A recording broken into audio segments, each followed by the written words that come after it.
Have you ever wondered how the country with the most oil on Earth became one of the poorest? Venezuela has more proven oil than Saudi Arabia, more than the United States, more than any country on the planet. So how does a nation sitting on 300 billion barrels of oil end up with empty supermarkets, worthless money, and more than 7 million people walking away from their homes? This is the story of how the world's richest oil country went broke. Welcome to Mapped Out. Before oil, before politics, geography shaped Venezuela's fate. To the south, the ancient Guyana Highlands, home to Angel Falls, the tallest waterfall on Earth. To the west, the Andes Mountains rise into cloud forests and coffee towns. To the north, a 2,800-kilometer Caribbean coastline of ports, beaches, trading posts, and smuggling routes. But beneath the swamps and rivers of the Orinoco Basin lies something far more valuable than any waterfall, mountain, or coastline: oil. The largest proven oil reserves on Earth, 303 billion barrels. But here's the twist. Geography didn't just bless Venezuela, it also built the perfect trap. Most Venezuelans live along the coast, far from farmland. The interior is mountains, jungle, or savanna. Beautiful, but hard to farm, hard to build, and nearly impossible to feed a nation from. So by the 20th century, 90% of Venezuela's food was imported, meaning when oil money stopped, everything stopped. 100 years ago, Venezuela was a quiet country of farmers, cattle ranchers, and fishermen. Then in 1914, everything changed. An oil well near Lake Maracaibo struck pressurized crude. Black oil shot into the sky, and so did Venezuela's future. By the 1950s, Venezuela had the fourth highest GDP per capita in the world. Richer than Japan, richer than Italy, almost as rich as the United States. American oil companies poured in. Caracas built highways and skyscrapers, jazz clubs, Cadillacs, evening gowns.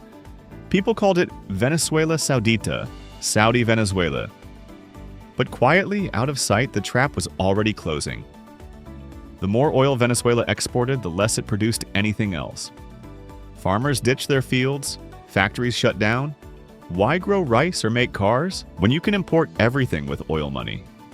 Economists have a name for this: the resource curse. Oil made Venezuela rich and made it completely dependent on oil. Fast forward to 1999. A former tank commander, Hugo Chavez, is elected president. His message: the oil doesn't belong to corporations. It belongs to the people. He nationalized oil companies, kicked out private investors, and used the profits to fund schools, hospitals, food programs. For ordinary people, life did get better. Poverty dropped by half. And then oil prices exploded and passed $100 a barrel.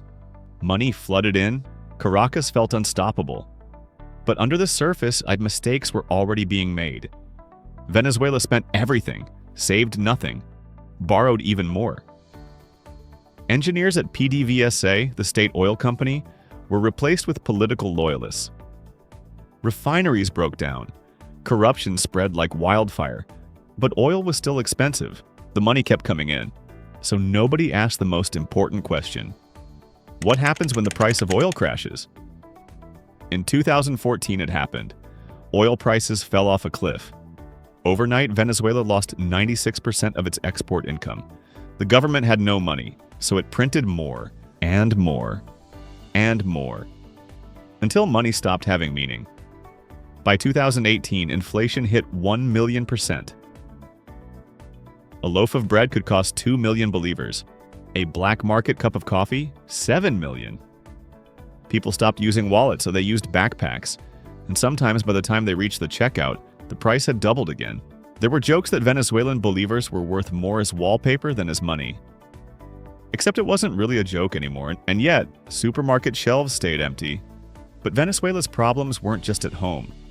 As the economy collapsed, President Nicolás Maduro, Chávez's successor, cracked down on protests, jailed opponents, and shut down independent media. The United States responded with sanctions. Venezuelan bank accounts were frozen. The state oil company, PDVSA, was banned from selling oil to the U.S., its biggest customer. So Venezuela turned to Russia, China, and Iran. Oil tankers began switching off GPS trackers to avoid being detected. Refineries broke down from lack of spare parts. In some oil fields, workers were paid not in money, but in boxes of rice and cooking oil. Venezuela still had oil, but no easy way to sell it. And just as the country collapsed inward, a new crisis appeared on the map. To Venezuela's east lies Guyana, a small, quiet country of rainforest and rivers. Until 2015. That year, ExxonMobil discovered over 10 billion barrels of offshore oil in Guyanese waters, one of the biggest oil finds in decades. Tiny Guyana suddenly became the fastest-growing economy in the world. And Venezuela said, wait, that land is actually ours. They were talking about the Essequibo region, 160,000 square kilometers of jungle larger than England, controlled by Guyana but claimed by Venezuela since 1899. In 2023, Maduro held a referendum asking Venezuelans if Essequibo should officially become part of Venezuela. Maps were redrawn, soldiers were moved towards the border. The United States responded by sending warships to the Caribbean. Not for invasion, but as a warning. A country drowning in debt, now staring across the border at new oil.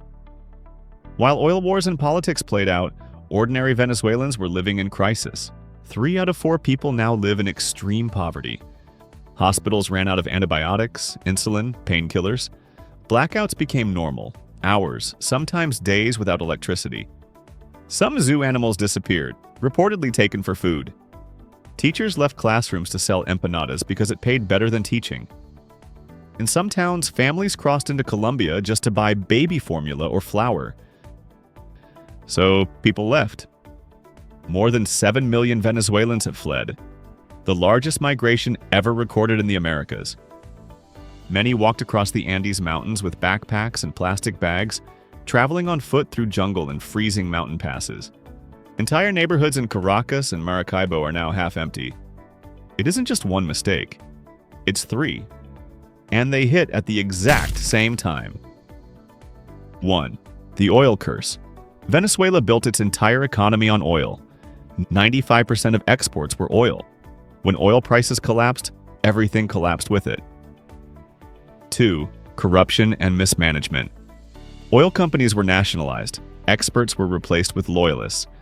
Money wasn't saved or reinvested. It was spent, borrowed, or stolen.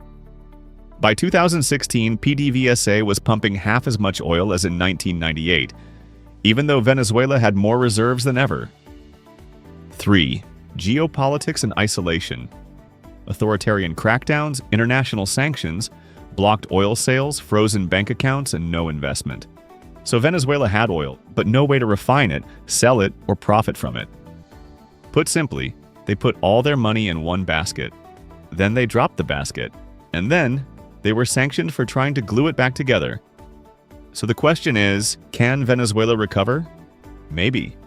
In 2024, the US temporarily eased some sanctions to allow limited oil exports again. Chevron and a few other companies have cautiously returned. Inflation has slowed. Some supermarket shelves have food again. But 75% of Venezuelans still live in poverty. Oil production is 75% lower than 20 years ago. And unless Venezuela diversifies beyond oil, it may repeat the same story again.